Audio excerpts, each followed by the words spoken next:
Good evening, dear guests. I appreciate very much that after a long day of Bled Strategic Forum, you still have the energy for our night session. As we often say, we save the best for the last, so I hope that one of the best things will be this session about global outlook from the perspective of Europe's hidden champions. Our 5 interesting panelists are very experienced managers and business innovators who will present to us how their business brought them international success. We expect that we will get a clearer picture of what was the secret of their success in the international market, which attributes helped them to be better than the competitors, how they managed to solve the problems, and finally, what are their challenges and visions for the future. The initiative for this session came from IEDC, Bled School of Management.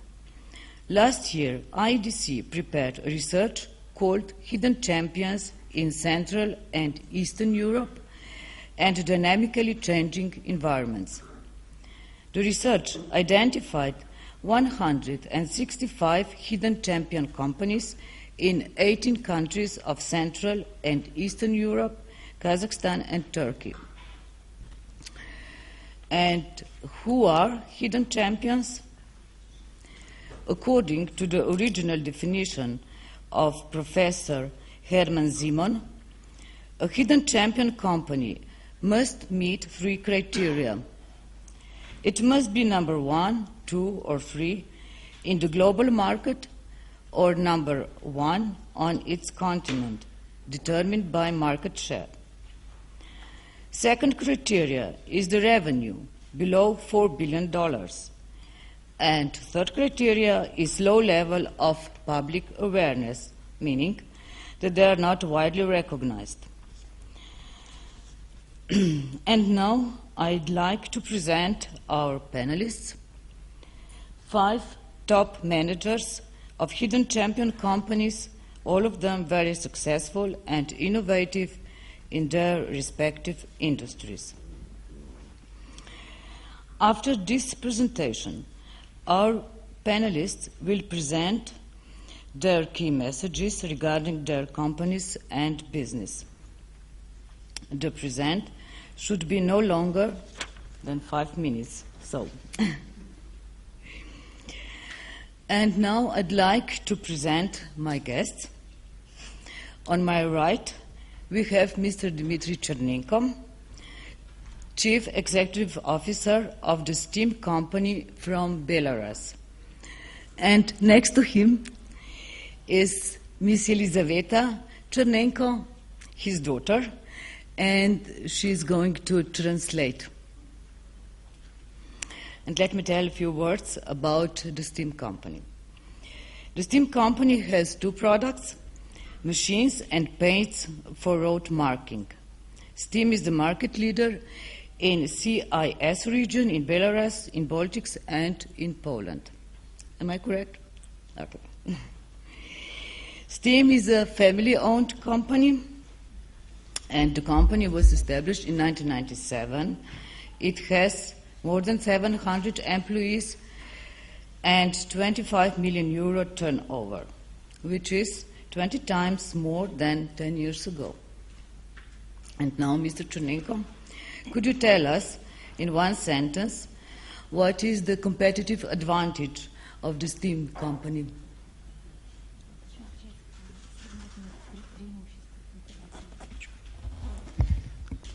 Good evening. I will speak in Russia because my English is not good enough.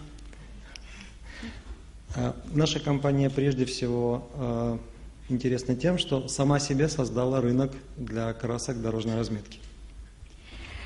So the hint for our success is that we managed to create the market for ourselves. So we created it for us. После развала Советского Союза на постсоветском пространстве не оказалось машин, которые могли бы наносить краску дорожной разметки высокого качества. After the crash of Soviet Union, on the territory of former Soviet countries, there were no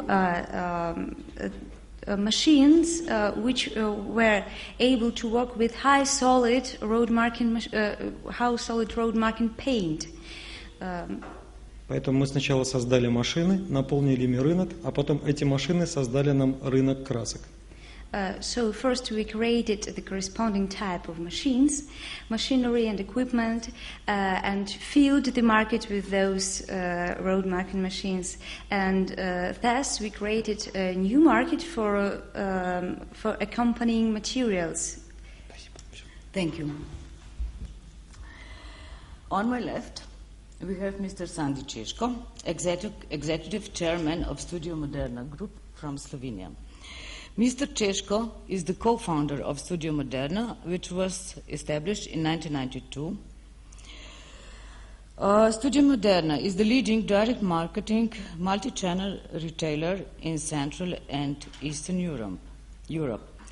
It offers various products through TV sales. We all know Topshop. I hope. Yes. It reaches a market of 400 million consumers in 21 countries, including Russia and Turkey.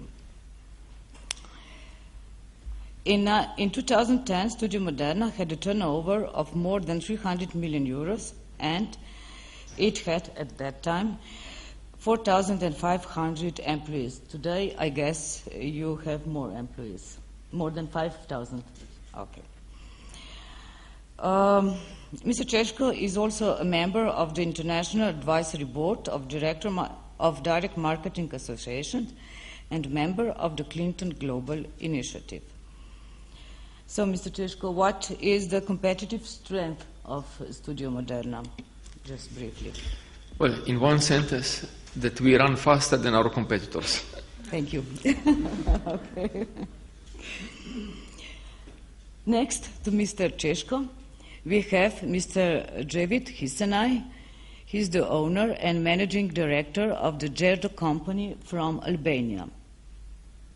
Gerdo company was established in 1991 by Mr. Hisenaj.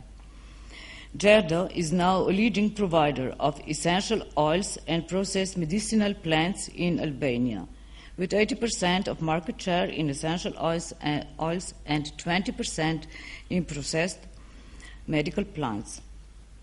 Gerdo exports essential oils to European market and to the United States. In 2010, Gerdo had a turnover of 3 million euro, and the company has 120 employees. Mr. Hisenaj and his company are also involved in many international associations. He is a chairman of EPCA medical plants in Europe. Mr. Hisenaj, what are the competitive advantages of Gerdo company? Thank you. Really, the advantages is gifts of nature.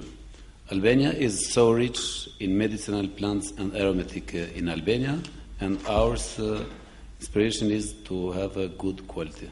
Thank you. Next to Mr. Hisenaj is Dr. Uroš Merc, President of the Board and Chief Executive Officer of Bisol Group from Slovenia. Bisol was established by Dr. Uroš Merc in 2006 and is now among 3 top quality photovoltaic module producers in the world. The company's turnover in 2010 was 60 million euros, and it has 125 employees, maybe no more. Bisol is market leader in Slovenia and has also built power plants in several Central and Eastern European countries. Bisol became also the highest efficient solar electricity producer. Dr. Merc, you are a doctor of physics? Of physics? Or what? Officially, it's electronics, but Okay. it's all very close to each other. Okay. And predominantly, I was working on physics. Okay, But so tell us, please, what is the formula to turn scientific knowledge into the business success? well, probably it's just the ambition that is driving us, going from universities to business. And I think in business, your hands are much more free to operate, and I mean, you can achieve much more sometimes, not always. And probably this was the major driver for us to start the business. I don't want to get into too much details, but I think it's Later, worth of yes. mentioning that this data that you mentioned is already 2010. Now it's 2012. Today we have 360 employees, and the turnover last year was 85 million. But maybe having a lot of employees is not always the advantage. But indeed, it's a footprint to the community. Okay, thank you. And our final panelist is Professor Dr. Danica Purk. She is the president and the dean of the IDC Bled School of Management, from Slovenia, of course. IDC was established in 1986 and was the first management school in Central and Eastern Europe. In 26 years, the IDC has become one of the most innovative business schools in Europe. The school has already been attended by over 55,000 participants from 70 countries. And Professor Dr. Danica Purk is the person whose work gave additional international reputation to the school. She is also the president of SIMEN, the Association of 200 Management Development Institutions from 50 countries. Although IDC, Bled School of Management, was not formally included in the research of hidden champions, this school, I think, is in fact a hidden champion. And now, at the end, I'd like to present myself. I'm Lidija Pavlovčič, economics desk editor of Slovene newspaper Delo. But before we start with the discussion and presentations, I'd like to invite Professor Dr. Danica Purk, who was the co-author of a research on hidden champions, to say a few words about the main significances of hidden champions in Central and Eastern Europe. Please. Thank you very much. I think that if you start to look to hidden champions, you meet one or two, you really become excited, and especially in the times that everything looks so negative. I was really, with the full passion engaging 50 researchers from Central and Eastern Europe, and we had this, and we went to explore how much are they different from the hidden champions that Hermann Simon described in Germany, in Austria, and in Switzerland. And what we discovered is, and so I would like to say also that we did it with the aim, firstly, to discover them and to show them. Secondly, to compare them with the ones from Germany, where are the most famous. And the third, to see what kind of support this company needs for further growth. Because if they are so innovative and so important, number one in Europe, and some are also number one in the world, then I think that the country and the government should realize that that is the thing where I should invest. So, what did we see? We saw that these companies are, 75% of them are family-owned. They are in mixed ownership too. They are even in cooperatives, etc. So if you look, for instance, in Slovakia, you will see that nobody is in private hands, none of them. In Turkey, 4 out of 10 are family-owned, and 6 are already quoted companies on the stock exchange. So that is one. And the other thing is that they are quickly changing the ownership structure than in Germany. Then I have to say that they are, most of them come out of they are almost never in the economic center of the country. They are always somewhere from the suburb, from elsewhere coming. And we saw also that they have a very strong corporate culture.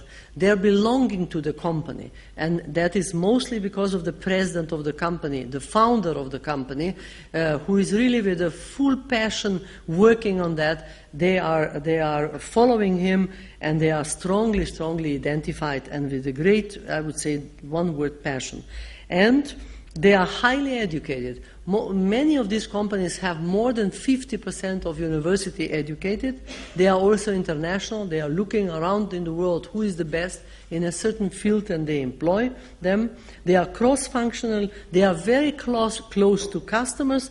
And of course, if you ask them why the name Hidden Champions, they are hidden because they don't want to be well known, because they are usually not going to finance the patents.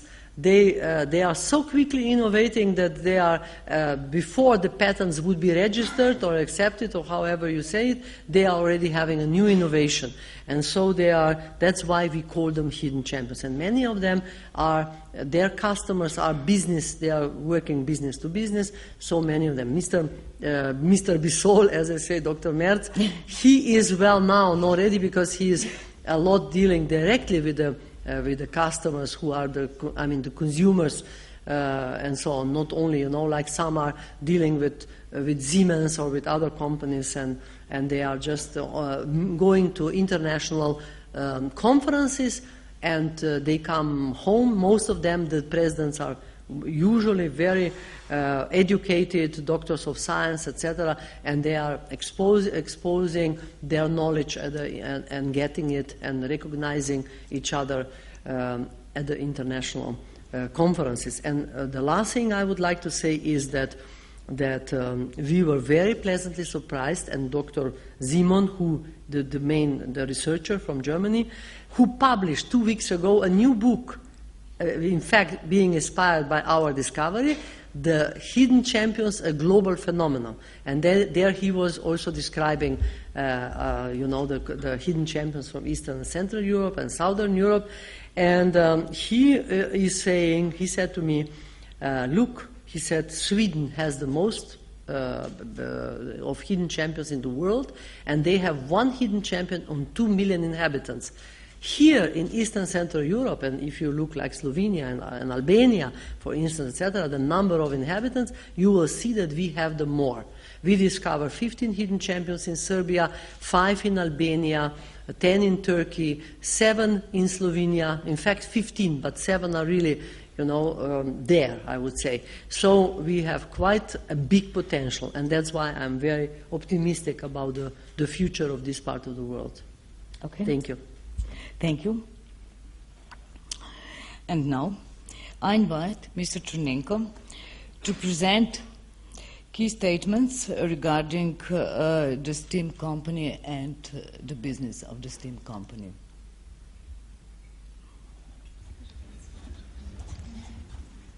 На сегодняшний день наша компания представляет из себя 15 юридических лиц, 15 фирм и 800 человек.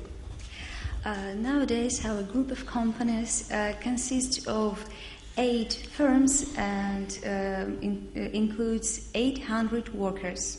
Мы занимаем лидирующее положение в 5 странах. Это Польша, Украина, Казахстан, Белоруссия и Россия. We have a leading position in 5 countries, in Russia, Belarus, Ukraine, Poland and Kazakhstan. На этих рынках мы занимаем от 30 до 80%.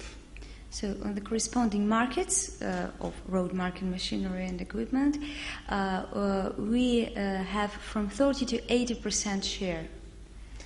И дойдя до такого процента участия, мы стали перед дилеммой, что делать дальше, как развиваться дальше.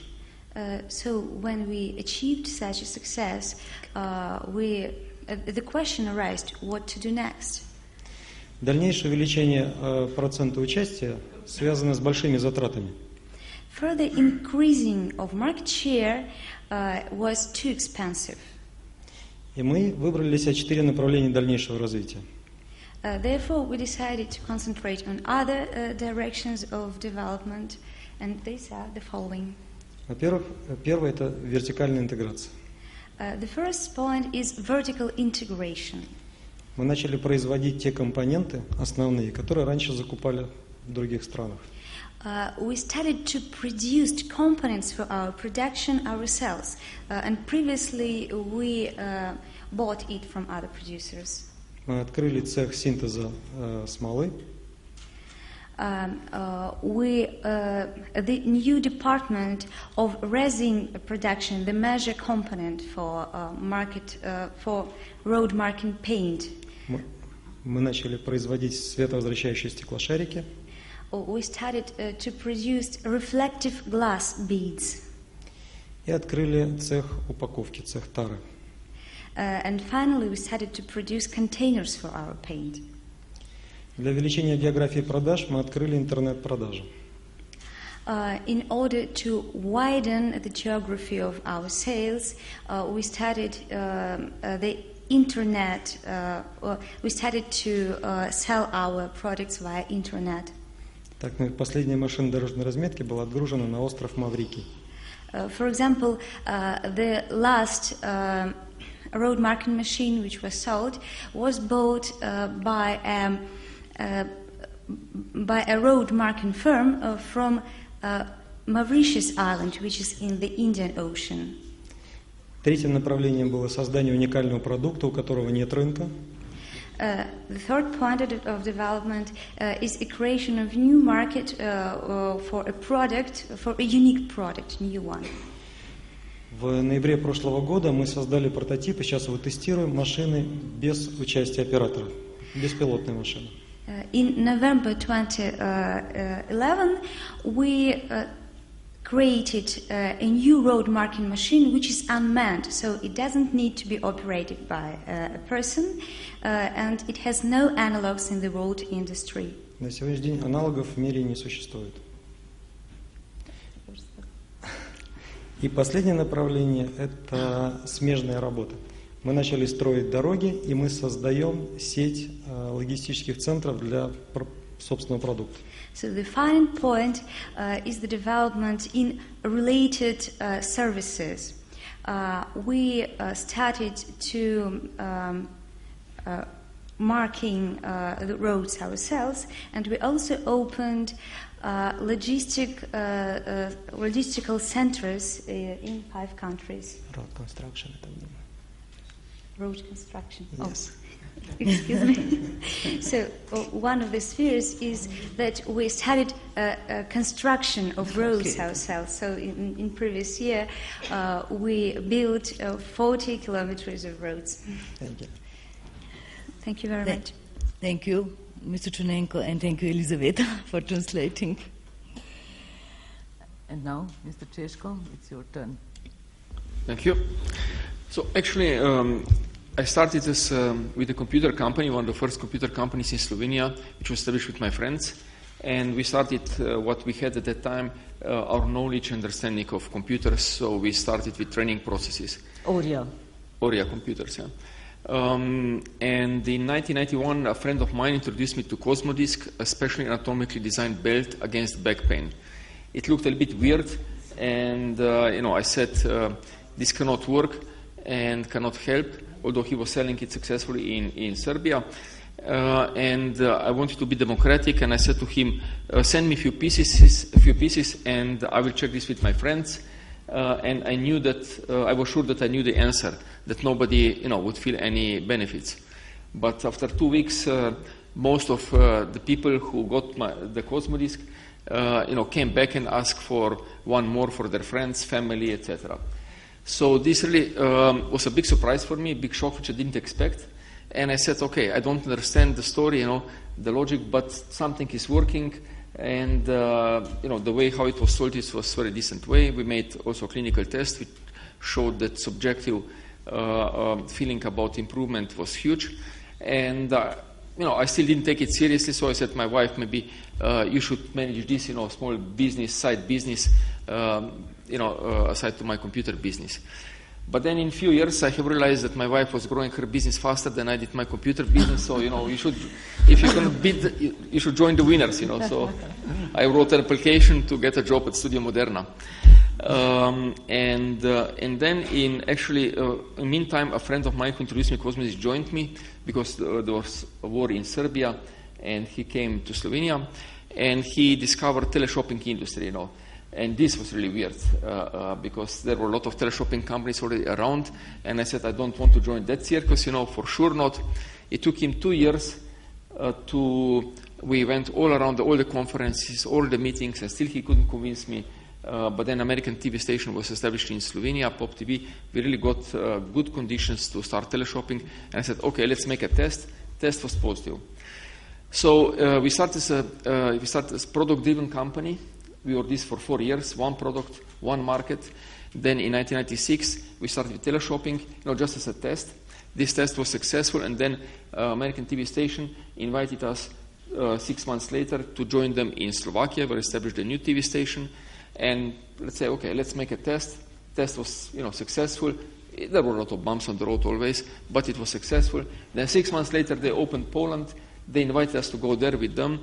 We went there, also out of the blue and with zillions of improvisations. And that was, no big, let's say, strategy, no big vision, nothing. We were chasing opportunities which were all around us. Then when we became a little bit more business development bigger, we looked, of course, we had to look a little bit more strategically how to position the company, because the players from big media companies were all around us, and we did two things differently. One was that we decided to insource all the services into the company, and all Western companies decided to outsource them. But we knew that the level of services was not good enough on the local markets, so we decided to go to Mission Impossible and to establish those services in-house. And the second thing was that we didn't see Eastern Europe as one big market, and we localized organizational structure, so decisions were made by local managers and not in the center. Decisions about what they will sell, which portfolio they will have, etc.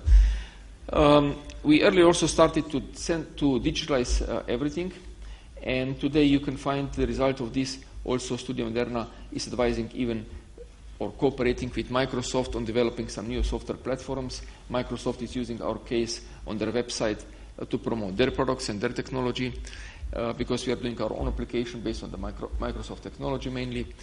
And with this model, we expanded every year. We opened 2 free new markets.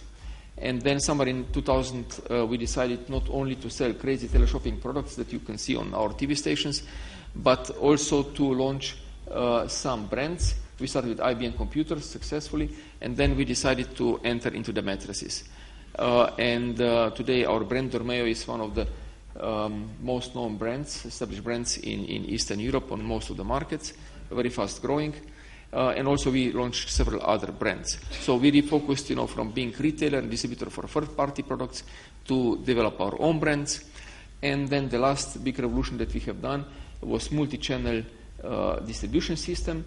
This means that our philosophy is not just, to focus on the quantity, to open, just to grow your basic business and attract more customers to bring to your silos, but that we try to be available for our customers wherever they want to communicate with us and wherever they want to make a transaction with us. So we are multi-channel retailer today. We have, let's say, our own teleshopping, then home shopping, which is a little bit different than teleshopping, then catalogs, then 200, almost 300 shops, our own shops across the region. Then we have position with few thousand positions with the retailers in the region. So wherever you want to buy our product, we will be there. So our focus is on the customer. With this company is still growing despite of the situation, more than 20% per year in the region, and we are also expanding globally. So let's say our mattresses you can buy from Japan actually to United States. So this is a brief story about, the point is, there is a lot of changes were made down the road. So not only lately when we have bigger challenges in the economy, but every 5 years we turn the company completely around just to be faster with this than our competitors. Thank you, Mr. Češko. About the challenges, we will talk a little bit later. Mr. Hisanaj, what is your story of the success?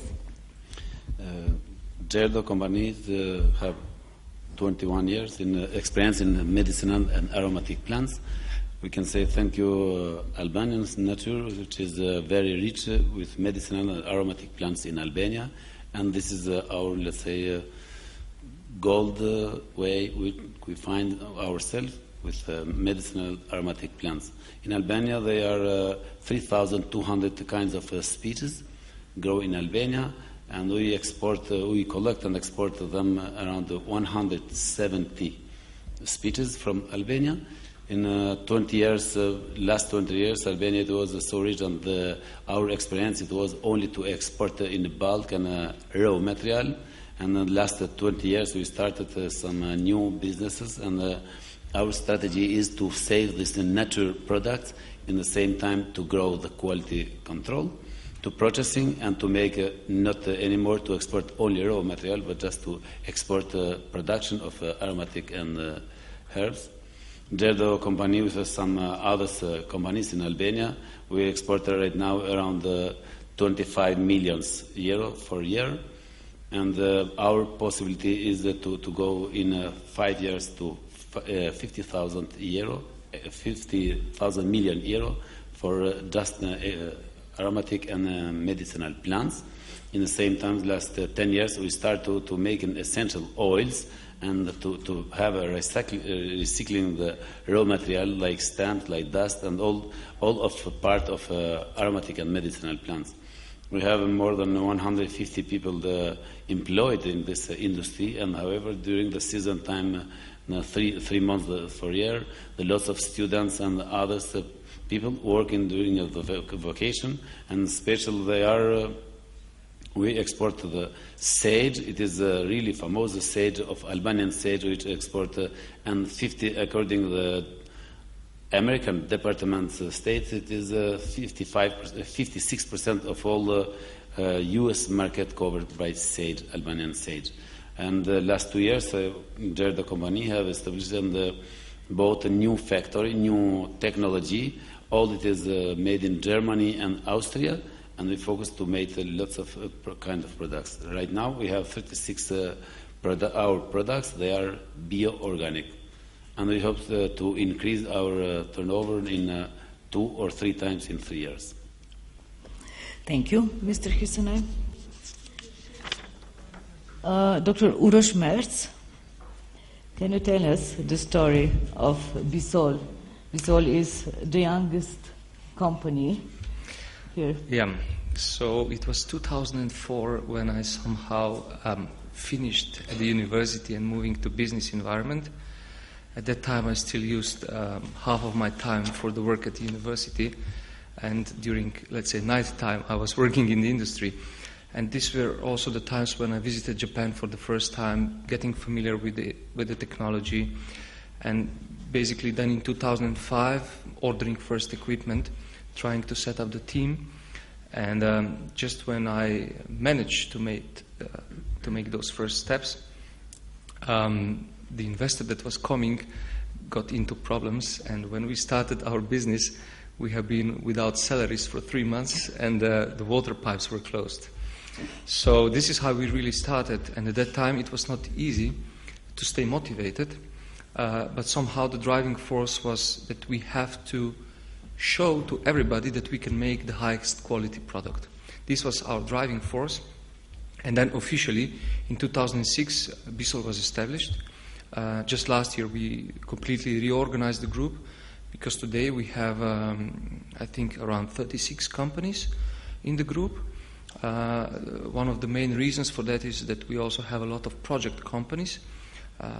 We, briefly speaking, invest about 3 to 5 million euro into each project company, and then make an investment, and then we open new company and so on. It's also better to finance. It's more appropriate for the banks. So it was really said a lot already about what is needed to be so-called champion, or maybe how to find ourselves into this general specifications of the champions. And I think mainly it was always hard work, And sometimes we joke, don't be offended if somebody is from Germany, but we always said, if they can do it in Germany, we can do it as well. Not because we are better, saying from that perspective, it's just, you know, being or coming from a small country, you always feel a little bit depressed. And we wanted to show that we can be also the winners. And probably it was enthusiasm that was always bringing us further. And indeed, also in our case, we wanted to be local. So local impression is extremely important. And you wouldn't believe that if somebody is from Belgium, we sell a lot in Belgium, and the price there is 20% higher than in Slovenia. And everybody thinks that Bissell is a Belgian company. So this is kind of a presence that we want to show. In our case, it was always very important to create or to build up a brand name. So when we appear at the trade show in Paris, everybody believes that Bissell is at least 10 times bigger than we actually are. And this is important. So on one hand, we have to understand the manufacturing, the processes, the material, because that's our core activity still today. But we have to understand business, the cost structure and the opportunities of the future. And indeed, we decided to be not competing the market with the lowest price, because that's a never-ending story, but to create added value. And added value comes also from local establishments, customer support. This is very important in our business. And of course, we try to expand, not necessarily vertically integration, but in our case, more horizontal integration. Also vertical, but more to end customer. In that respect, recently we went quite seriously into project development business, so turnkey projects, and also our own investments. This year we already expect solar power plant investments. And already this year we expect more than 7 million euro of turnover from producing electricity, which is becoming ever more popular or ever more important business segment for us. Besides that, we have extremely strong product development team, but not just on solar panels manufacturing, but predominantly under constructions, which can be metal, they can be plastic. It was quite interesting that the other day a business group from Japan came to buy our plastic under construction. We call them plastic bases. So all these kind of business activities, from operating power plants to monitor power plants, we have very high-level software developed for monitoring power plants, and to have the maintenance team that is, let's say, 24 hours a day operational. Luckily not 24 hours a day, because during the nighttime there is only moon shining, so people can sleep.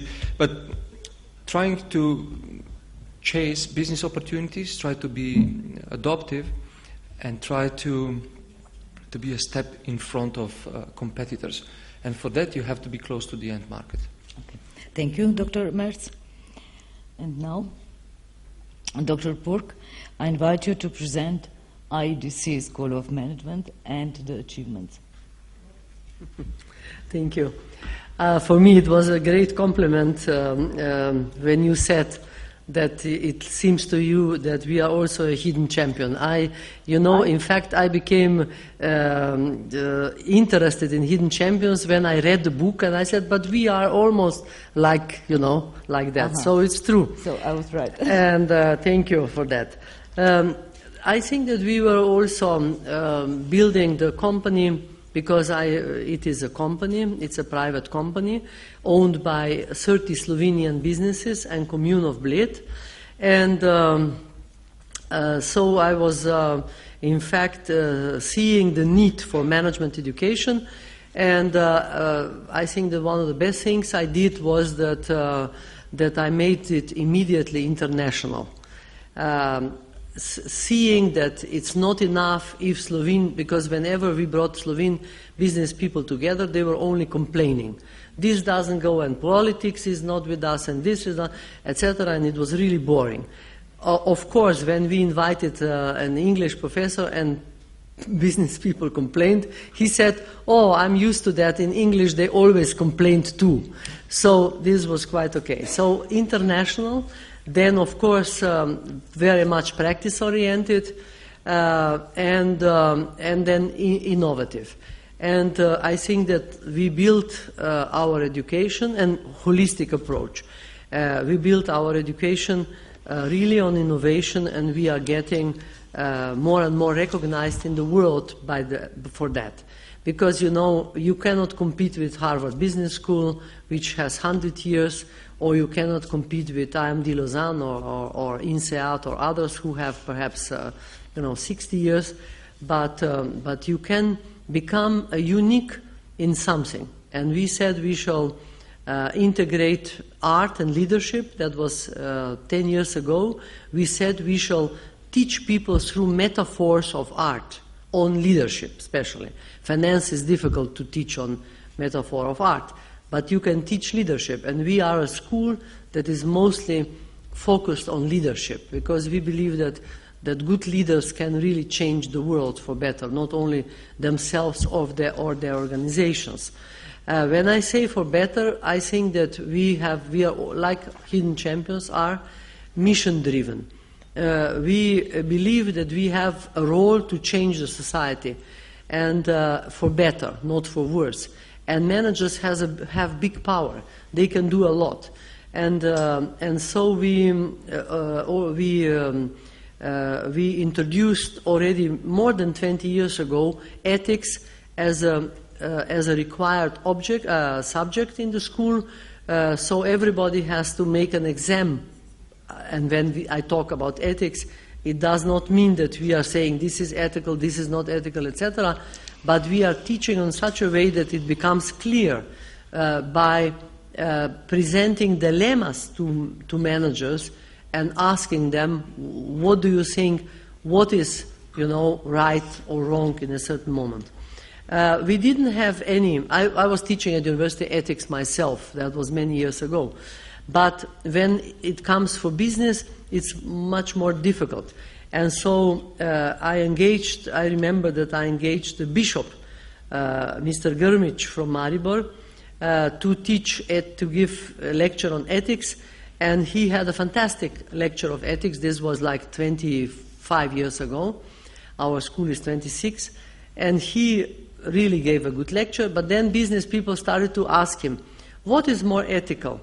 Is it to dismiss 500 people, or to lie to the government that you are not in such a bad shape, and then the government will support you, etc.? And then he said, I'm very sorry, but I don't have an answer, because I don't understand your business, etc. So, I understood that I have to find a businessman who would teach ethics and who would then study this. And this we did. And then the third thing is sustainable development. These are the three pillars that we are having fully employed professors, because we have about 100 coming from all over the world. But there we really developed. We employed a pianist some years ago from Canada, who is also Doctor of Philosophy and Sociology. So he combines this, and of course leadership is also his topic. He combines this, and on that way we really are becoming an innovator in the world.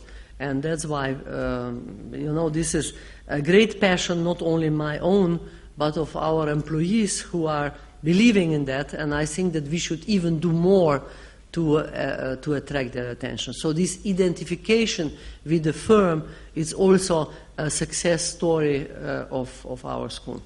Okay. Thank you, Dr. Perk, and thanks to all the panelists for their presentation. And now, do you have any questions here from the audience? Please just ask. Yes, no? No? Okay. No, I think not. Not yet. No. So then I will ask some things. For the beginning, what is the formula to become a leading company in your industry in the global market? Is the winning combination still the same as it used to be before the global crisis? Who will want to ask first?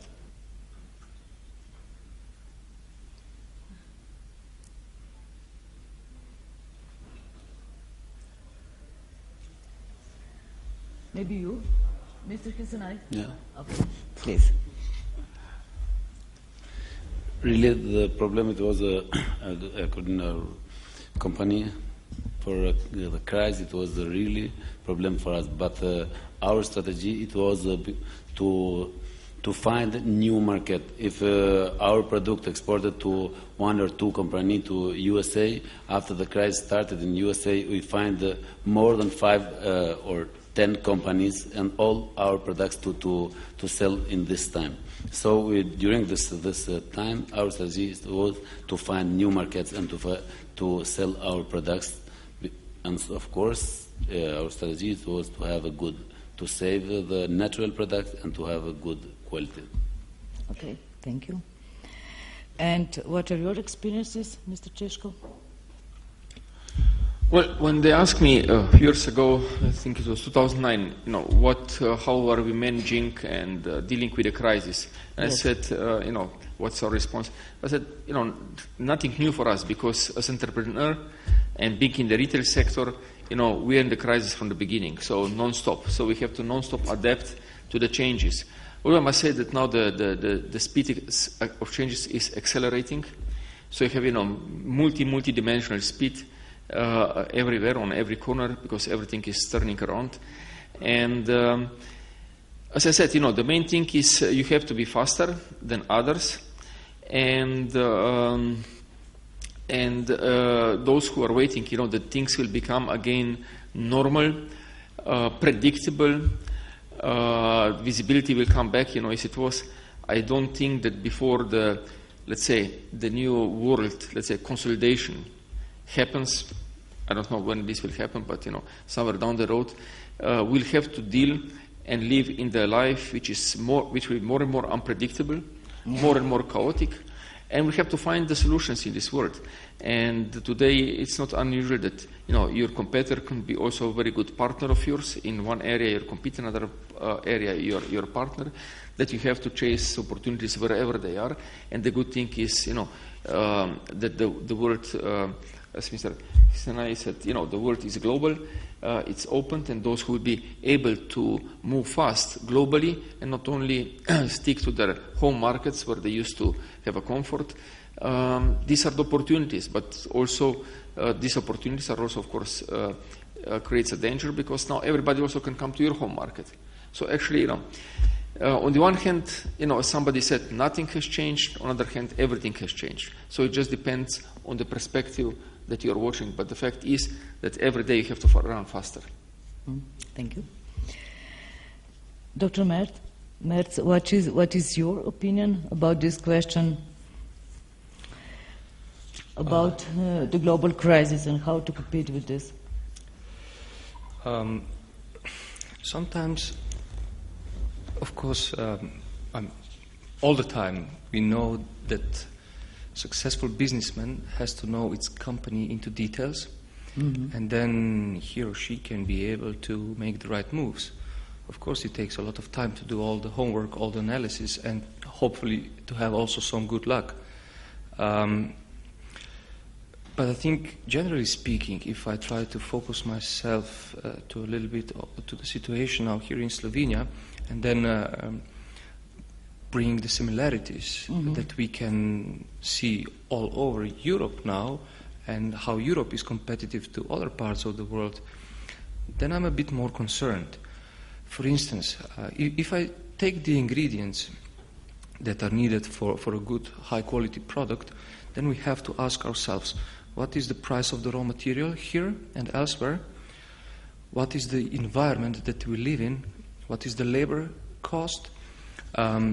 Where and how we create added value, how we manage to secure financing, and maybe some other parts that are really necessary ingredients for the business, for the good product. And we see that basically the only advantage that we hope remains in Europe or in Slovenia in that respect is hard-working people that create added value, and everything else is gone. And now we have to ask ourselves for how long we can maintain that advantage, or if we really have it already now. In that respect, I'm a bit more concerned. Just recently, I'm giving this example. If I give, or if I offer delayed payment to our customer in Italy, and I have to pay for those 90 days or 3 months, a quarter of a year, if I have to pay 1.5% of the interest rate for the bank loan, and my German competitor pays only 0.5%, it's 1 percentage point difference. Now, isn't it difficult for me to explain to the Italian customer that my costs and my price is 1% higher just because I'm from Slovenia, which is of course much higher level and higher quality than Germany? So it's hard to understand it. Normally it's vice versa. And unfortunately we are not that high branded as Switzerland, only placing the flag on the cup and it immediately sells 10 times more expensively than if there would be some other flag on the cup. So I understand that some things take time to develop and that Slovenia is only at the very beginning of the business path in this private business sector, I would call it like that. And I wonder where we get the advantage for the future. So how long we can keep on doing it as we are doing it. But maybe there are also a bit more optimistic scenarios where we see that also there are changes in China and elsewhere, and that maybe nothing stays forever, and this is also a good sign. Again, I believe in order to be fast responding and to have a prosperous future also in these hard times, it's important to be local and to understand market, and that's everywhere different. Thank you. Can I just make one comment? Yes, please. I mean, I think that in Europe we are too often a little bit, trapped in this geographical division or perspective. I would say I see today, successful companies, anywhere around the world, everywhere around the world, and everywhere around the world also losers. There are winners and losers, and this doesn't have any specific geographic pattern. Okay, Germany is more, let's say, successful in Europe. Some parts of America, of course, are more successful than others. But you find, today, I mean, the world, the picture of the world, which consisted from the puzzles, fell apart. And now, who will be able to assemble those puzzles faster together? And there's just more competition because Europe before was protected, and still built, and mentality still lives on the times where there were a lot of colonies around, and this prosperity was built on that. And today, the former colonies are, today top-notch companies with top-notch technology, and also competing back. And we have to just, start to. We have to be more competitive, more innovative, run faster, and that's it. And you can find, the companies in IT sector in the United States which are falling apart, and those that are rising in any other pocket in the world. Yeah. And that's it. But I would not go, because also before you mentioned, Slovenia is small, and this really I reacted the first time because everybody is starting from this position. We are small, or we are here. We have this problem. If you start from this position, you'll always find a lot of excuses for being unsuccessful. But let's say here is a Dutch ambassador here, and I don't know any Dutchman being depressed because or frustrated because they're smaller than some of their neighbors. They're always the largest. The same as investment banks. You talk with any investment bank. Every investment bank will prepare for you a presentation, and they will show you the angle how they're the largest, the biggest, through some dimension. And that's how you have to the view to the world. There is one anecdote here from Bled, because we are here, and we have a golden winner from previous Olympic Games in the rowing, Istok Chop. And I ask these guys to come also sometimes to teach us from their experiences. How we have to think, as Danica is doing this from the perspective of the culture. And he said, they were rowing with Istok Chop, double in rowing. And Istok said behind him, I have pain in the knees. I cannot do it. I cannot row anymore, and Luka, yeah. Luka speak. And Istok said, "Shut up." The other guys in the next boat, they have even bigger pains. So shut up and row. And they won. Good anecdote. So you focus on the pain or you focus on the solution. You know? As Americans would say, it's better to focus on the donut than on the hole in the donut. Good. Thank you. If I may, I certainly agree. So I try to be not complaining person. It is just that if you enable the environment, then you can have more successful champions. That's what I'm saying. So for me, it's not a problem. I will always take care of myself. So I'm not the problematic one. I'm concerned about the environment if it's not innovative enough to not support just me, but also other businesses. And I think with this respect, we have other governments around the globe and other banks that are much more creative and innovative and supporting the business. If we are talking about rowing, so maybe they have better infrastructure, more high-level competitors that can support each other, and for everybody to become more successful. And I'm a little bit afraid that it's not that optimistic right now in Slovenia. That was my concern. And of course, I'm not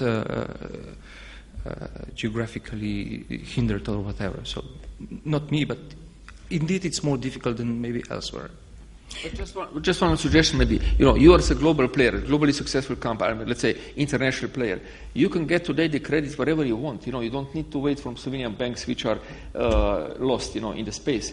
And you can get the credit wherever you want under better conditions. And the funny thing is that today there is more money outside looking for good opportunities that were ever, in the history before. There's more money printed, thousands of tons, and looking for opportunities. So, Mr. Cheshko, you don't have any problems attracting the money from the banks or from new investors. Last year you got new investors in the company. Yeah, look, I'll tell you, I was never looking for external money, but once I had the presentation at Harvard Business School, and because they made a case study about Studia Moderna, and 2 weeks afterwards I got 3 or 4 calls from investors, do I want to take the money? And then I said, okay, we'll do it a little bit, and did it a little bit, and then second time they came back with more money. I said, okay, let's diversify a little bit this portfolio, and I took more money, and now we just also finished a new syndicate deal only with foreign banks, because they came here and they want to play with us. So, if you have solutions, today banks have more problems where to put the money than before. Maybe if I quickly add to this, when I was just recently renting a bank loan in Belgium, it was a big issue getting a bank loan because I'm not a Belgian citizen. So if they want to give you money, they also want to do some changes. Yeah, but if you go to RBS, if you go to HSBC, if you go to all these banks, you see that they don't even have risk evaluation for Slovenia done. So I don't see the picture really that black and white, but of course there are ways to do it. Okay, thank you. Mr. Chernenko, do you notice any crisis in your business and in the markets where you are operating? Прежде всего, мы стараемся вообще не брать кредиты в этих ситуациях. Мы не ищем деньги, мы просто живем на сэкономленных тех, которые у нас остались, на нашем стабилизационном фонде. First of all, we do not have debt, so we do not take money from banks and other institutions. Мы никогда не занимаем больше 10% наших активов. So our debts never exceeds 10% of our assets. Это первое правило. И второе правило, когда нет возможности продавать, когда нет возможности много производить, появляется свободное время для разработки новых продуктов. And the second point is that when you do not have an opportunity to sell, you have free time and new opportunities for innovative ideas to produce something new. Каждый кризис меняет рынок, и на этом рынке появляются новые возможности. Every crisis changes markets, and therefore new opportunities arise on those markets.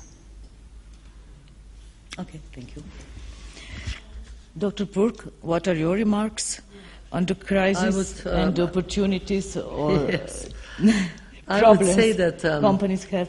That as a manager you are always in front of dilemma, shall I be thinking short term or long term? And I think that when you look to the research, the typical way of thinking of hidden champions is long term. And even in the time of crisis, they are thinking long term. Mm-hmm. That's one.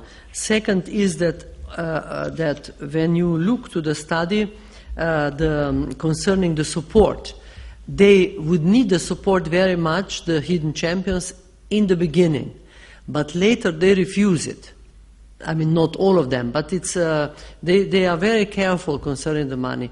Of course, when the government in Slovenia gave to Pipistrel some support, some money he got, that was helping him. And so I think that nevertheless the government should have some instruments that they would here and there help you. Mm-hmm. And I know that the problems with the banks are big, and it's the same. Slovenian bank wouldn't give a loan to the student from Romania or Bulgaria or Croatia, but just to the ones from Slovenia.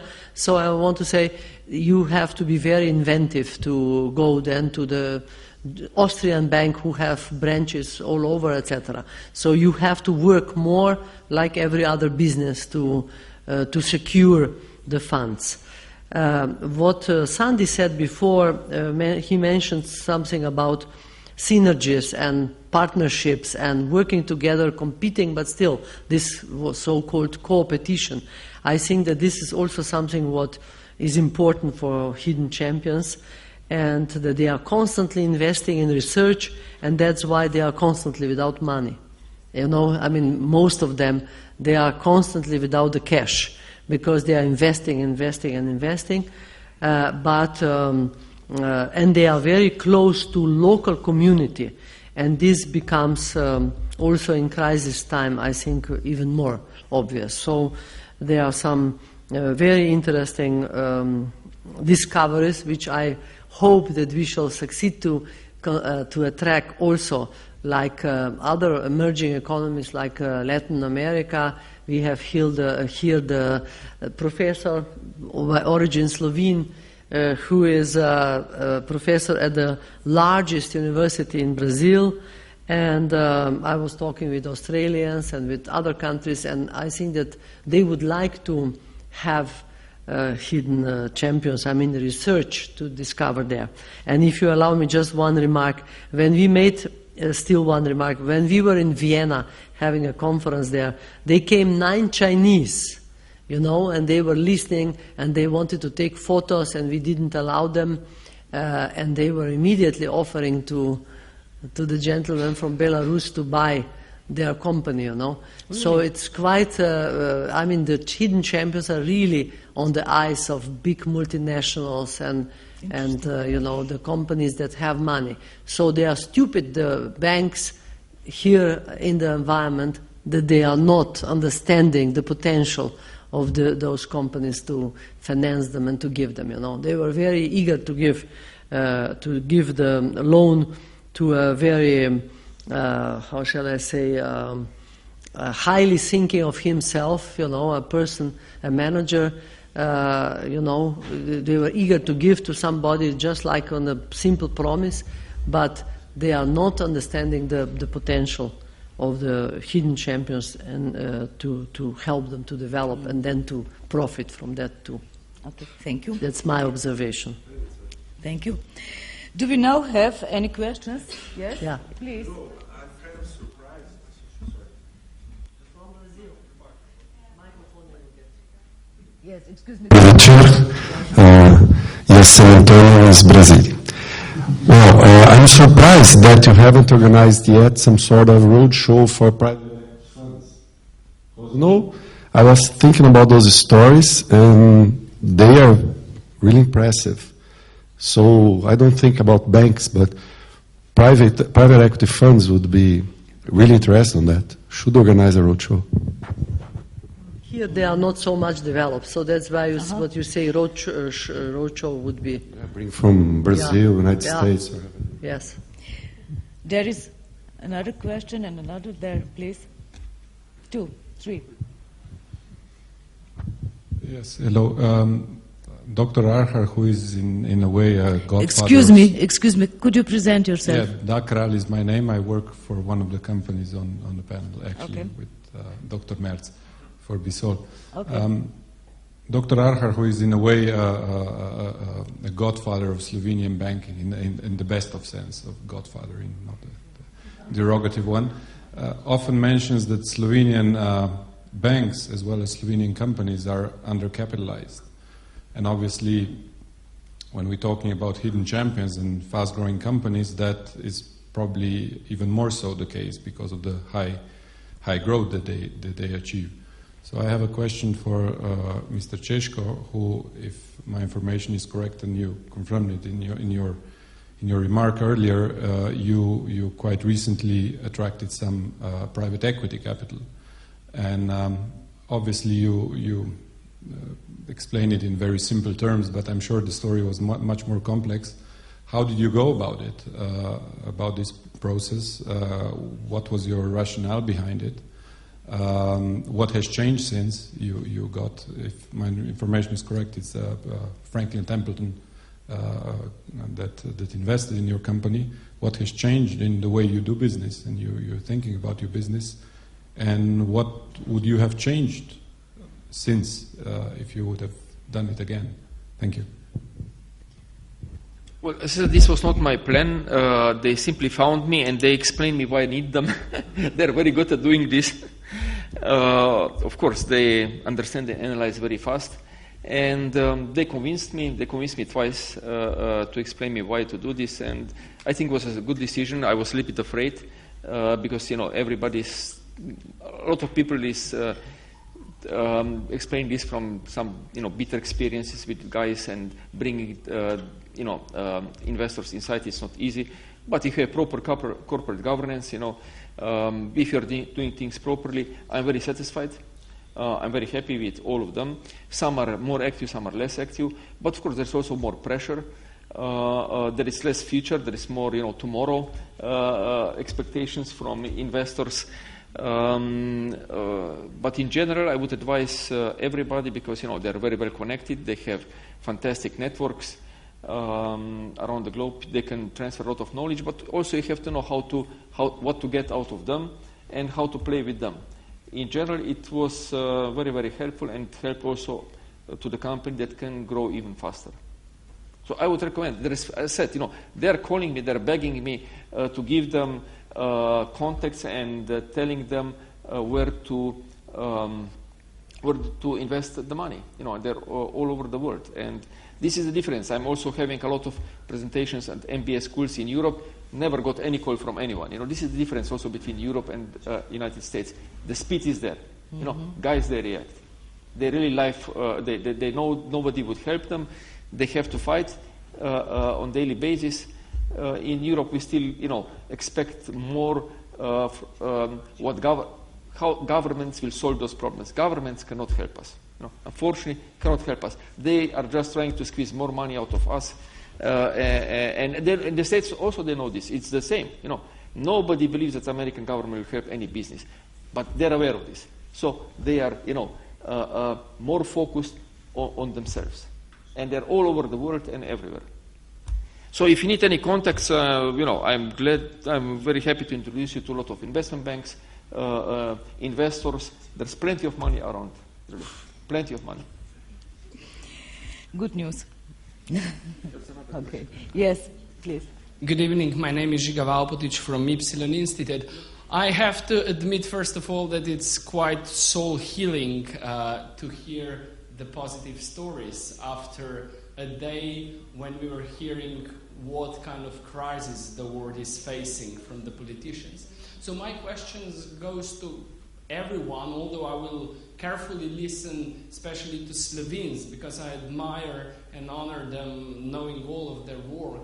But my question is, where is the turning point, personal turning point, when the businessmen enter politics. So the question, because normally as a young person I always hear it's time for young people to enter the politics and to do the change. But I do believe that before we do it, it's still a possibility for you, the business people, to enter the politics and do the change, because I believe that you can do it. So, but when is really a personal turning point? What needs to happen that you will go to politics? And if you answer never, please explain why. Thank you. Who will start with the answer?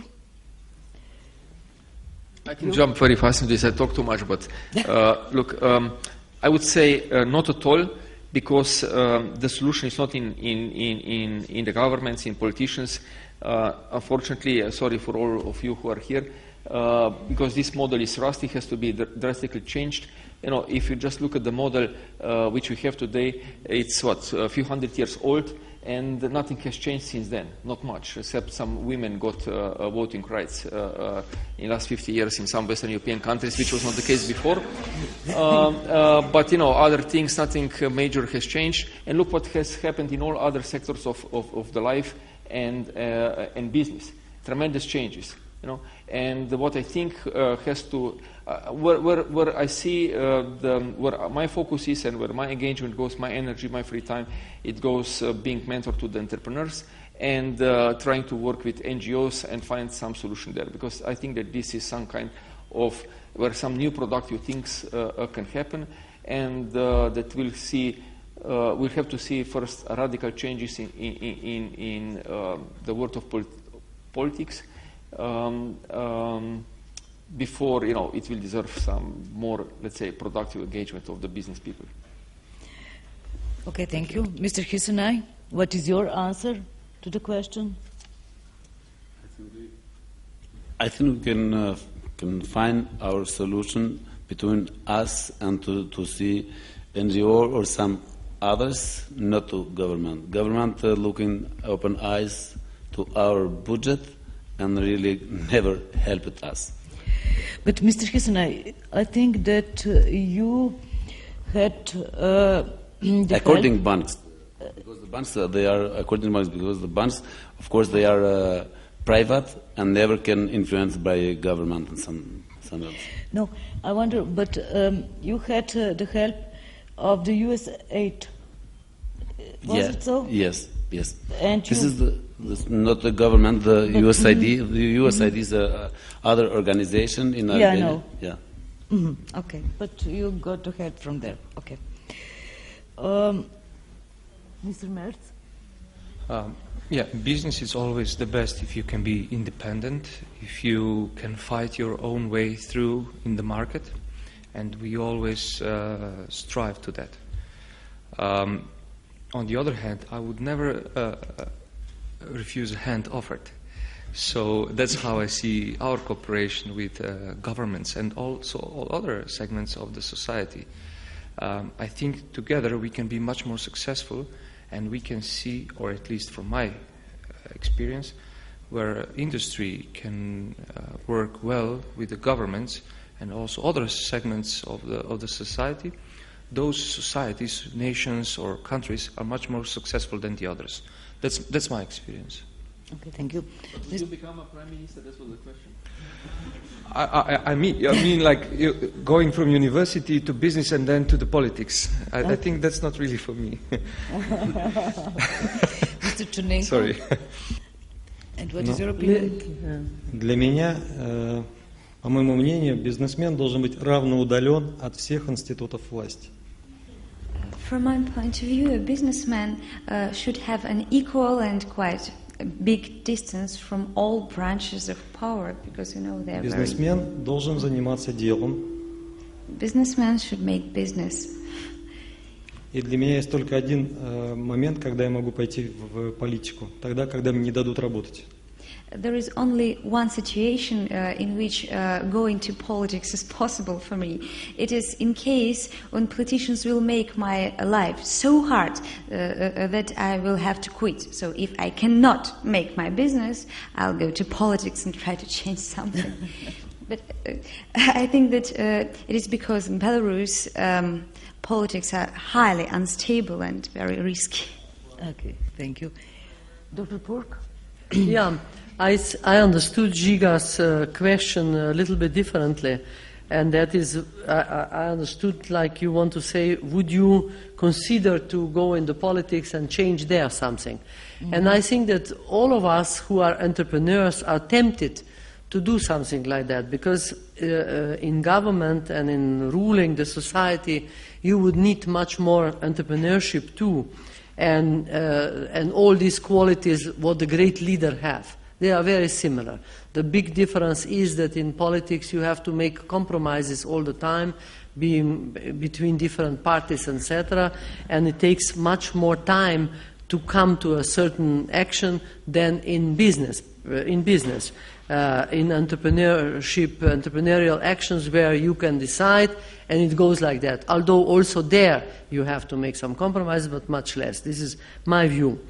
What I believe that why we don't go in politics is because every entrepreneur loves his company or her company. You love it. It's like your baby. And it's very difficult now to leave this or to do half here, half in politics, you know. You can't. I don't understand and I don't have a respect for politicians, for instance, who are professors at university and then they stay still there and they teach the students. The students never see them. It's not honest to do that. Or you are in business or you are in politics, because each demands 120% of you or 150% of you. So I think that what we should do is young people like you who are, you know, who have talent for politics and who have some experience already in that, you should consider it and try there to change something. Because we should not say politics is too bad, we don't go there. No, we should go there and change it. Because we are changing, we are able to change.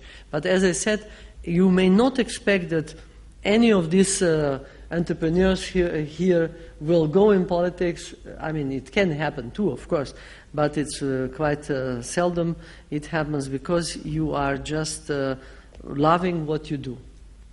Thank you. I think that we have two more questions. Excuse me, but... Well, I can sum up, because I was just going to ask exactly the same question, just put it a little more politely than I was going to ask. I think just in general, now that I have the microphone, I may as well thank. After everybody spoke, I just wanted to applaud because it just got better and better. And I think that it should be noted from a young person's point of view. I'm here with I'm one of the global change makers, if you like, from Northern Ireland. That this is certainly, in my opinion, the best I have heard today and yesterday, and probably tomorrow, although we haven't heard them yet. But I think a lot of countries could learn from Stimi. Did I hear correctly that your debts don't exceed 10% of your assets? I think a lot of countries could certainly learn from that. But that you would be some of the best leaders and prime ministers. And I think that just thank the Bled Forum for putting these people on the stage, because they've inspired us after what was maybe a long day. So thank you. Okay. Thank you. I can only say amen to that. But apart from that, I'd like to connect where Danica stopped, so to speak. To be frank, last year I promised myself not to come back to the night owl session because the past 3 I witnessed were all pessimistic, and tonight I sensed optimism, and that's good. So lucky I came. But apart from that, I think, and I understand a little of what Santi drives, so I understand why he was so outspoken about, let's say, cooperation with politics and so on. But the problem is that governments shape the environment that you work in, and the collective governments of Europe do the same. So governments need some influence from the business sector. Of course, you always have to think, am I apt in that environment? Would I survive in the government's environment? And I think that Danica is fully right, that some people have tempi that do not fit in the somewhat slow environment of government. So then you would burn yourself. But I think that we should never speak too negative about government, because we elect them, if we do what we have to do as Democrats. And they shape our world, so we have to liaise with them. And from the Dutch experience, what we do, for instance, and you know, is that we discuss with companies how to tax them. Because everybody accepts we need to be taxed, and everybody accepts that government needs to tax, but the way you do it is quite important. So that is an example of where you need each other. And Dr. Metz is in a, let's say, highly regulated environment with photovoltaic. So you sometimes have subsidies, sometimes you have levies. And it's good to have a good discussion between the two of you. And in the Netherlands we now have a very good representative on behalf of the companies. So the spokesman on behalf of the companies is a seasoned businessman who built his own business and then sold his business to a larger German group and still stayed influential. He is now really the spokesman to government. And sometimes he represents government even when government is too lazy to act. So we have, let's say, without being too political, two hands in one glove. And that's a successful approach. So don't be too negative about government. They might get too negative about you. Thank you. Thank you, Mr. Ambassador. Thank you. I think, yes, please. Is it working? Yes. I would just like to say yes. Excuse me, could you present yourself? Sorry. Yes. My name is Mehtab Singh and I'm from India, but now I live in Kran, as I think people know, most of them. I would just like to strongly support the point this gentleman over here has made. Businessmen are the most, it's only the business which is actually running the world. It's giving the jobs, it's giving the boost to the economy, to everywhere. And businessman is the only person, businessman is the most unhappy person from the government. So, and he is the only one who is knowing where the government lackings are, and he can actually act more smartly than the present government. So I think it is very viable, it is very important, and we cannot undermine that if a businessman would be stepping into the politics and taking on to the charge. So the things which he has faced negatively, he can change them to the positivity and can actually help their future businesses. And I would because I'm from India, I'm here for the next 8 years, and I strongly have a belief that when I would be like 35, I would be going back to India because I want to change something into the politics. And I would be actually quitting my business, even if it's giving me millions of euros, because I cannot afford to leave the system just like that before I exit the planet Earth. And apart from that, I would just like to ask a very maybe informal question to this gentleman from Belarus, as Tim. I'm a person who is from India, and I'm not knowing any of the other European languages apart from English. So you have been able to expand your business. I'm sure it would have been a challenge. So I would like to you to give me a tip, because I'm facing the same problem in terms of language as you might have been facing them. So I would like to have a tip from you. How come you were able to expand yourself in such a great level? I think your daughter is just helping you probably, I think, 4 or 5 years, but earlier I'm sure that you were on your own. So how did you manage to actually expand yourself into that? Because I don't want to trust anyone who would act as an interpreter for me. I don't want to. Thank you. I can answer you. These countries where he works all speak Russian. No, but just a moment for translation.